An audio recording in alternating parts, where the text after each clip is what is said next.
Today I want to talk about connection as a concept in Jiu-Jitsu, and specifically from the bottom position, right?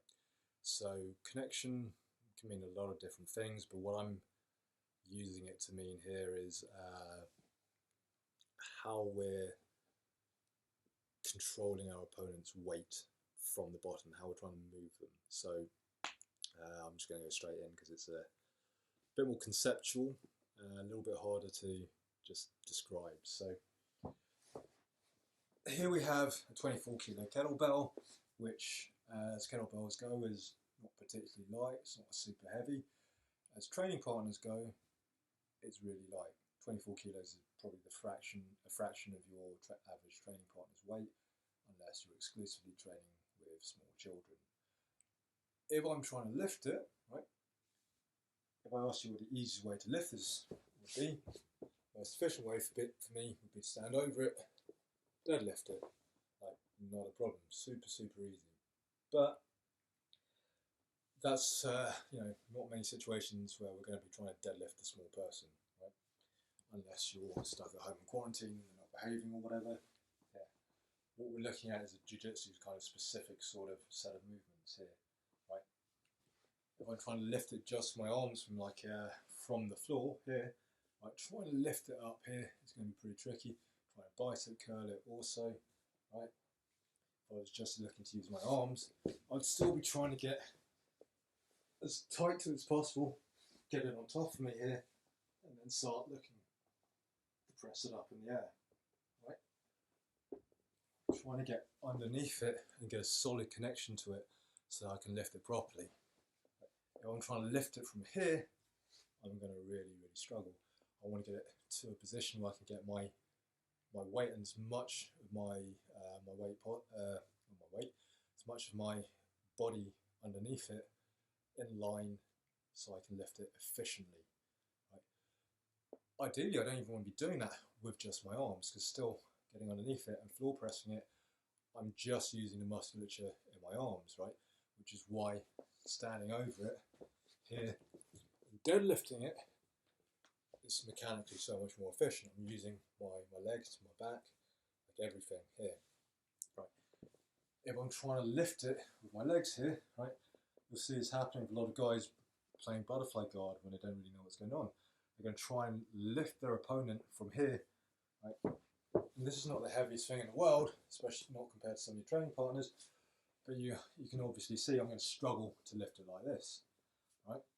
Even like getting really close here and trying to lift it, I can lift it, but I'm not going to be able to extend my leg all the way up in the air, and especially my leg is to the side like this. I'm trying to lift the outside of my leg.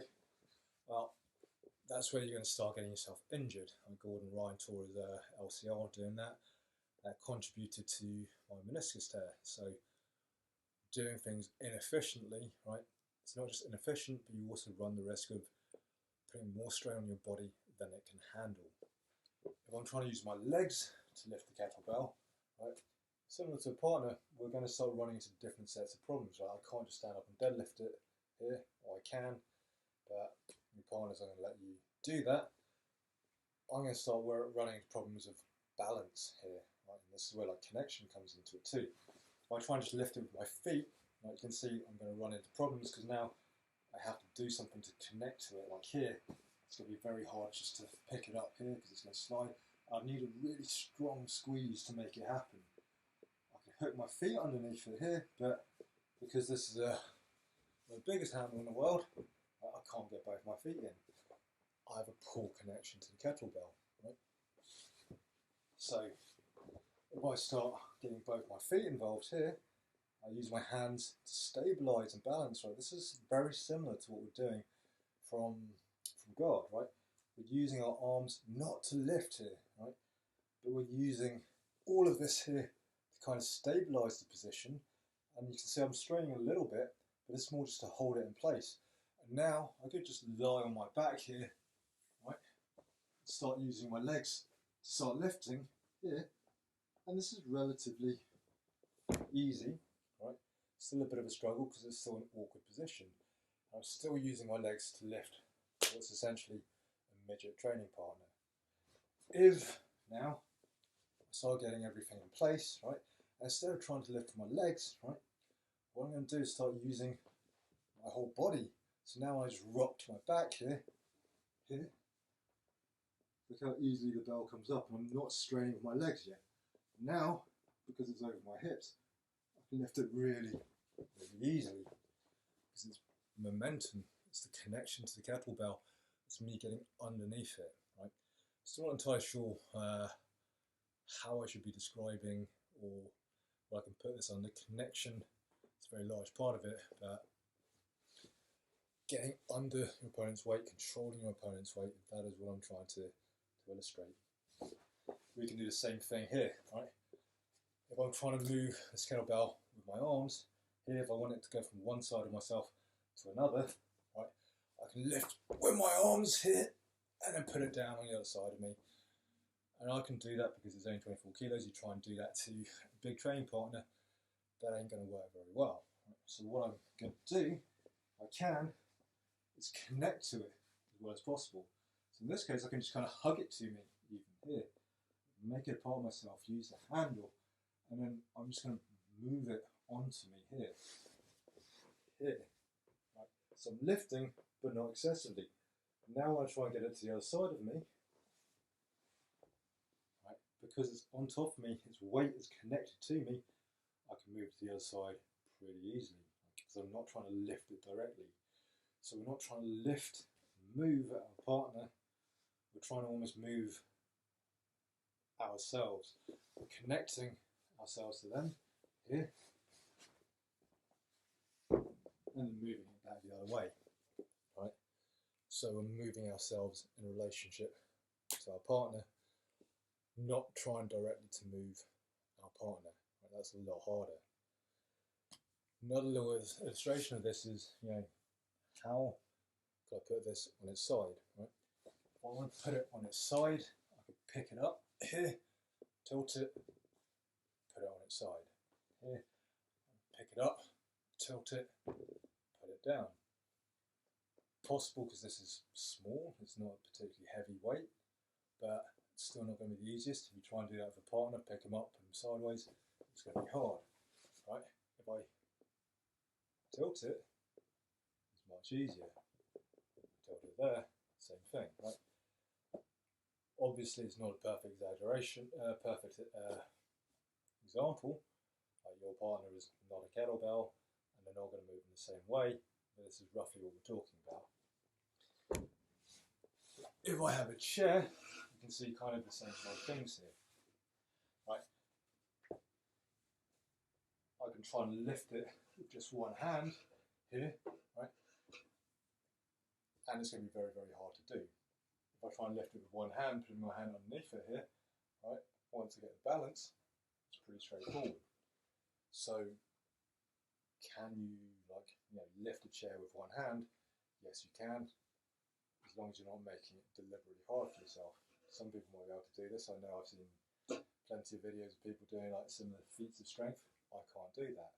I'm not interested in trying to make things hard for myself. If I'm doing it as I'm working out or exercising, that's one thing. But in jiu-jitsu, when I'm trying to submit my opponent and not get submitted by them, right? I want things to be as easy as possible for me, not as hard as possible, right? Even here, trying to lift my arm at extension, it's going to be a lot harder. And if I get closer here, and start to lift. If I want it easier still, I'll put it so that there's more weight on this side here, right? The centre of gravity is closer to me. Now it's much, much easier, right? We're looking for efficiency, right? Which is the complete opposite of what we're doing with like bodybuilding, working on a machine or something. To extend this a little bit further in terms of like playing with guard, right? If I'm trying to lift my opponent, say I have De La Riva hook here, right? I can try and lift them like this, but now I'm feeling a lot of strain. It's going to be hard. Easy because this is a very light chair, right? But at the same time, it's harder than it needs to be.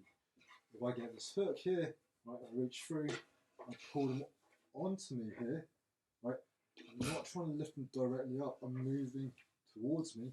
It's only when the weight comes on top of me Now it becomes really, really easy to lift here and put it back down. Similar, I'm working an X guard here.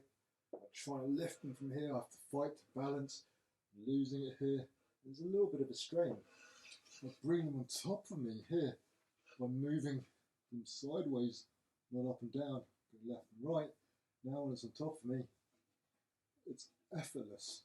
Right? Same with butterfly guard, all of these sort of things here. Try and lift here. Right? I can do it because it's a light chair. If I get all the way on top here, now when I fall over here, I take the weight, take it on top of me, take it sideways. Now if I wanted to kick here, I would send this flying. Same thing with like sacrifice throws, all of this sort of stuff here. Right? I'm not trying to lift it here, lift it all the way over me. I'm trying to bring myself underneath. And now, once it's over here, I can start to lift in as efficient a manner as possible. Right? So, in Jiu-Jitsu, we're looking for efficiency, we're looking for connection, and we're not trying to lift and move our partner as much as we are trying to move ourselves. If you can get that idea, that concept into your head, it's going to save you gallons and gallons and gallons of sweat and blood and tears.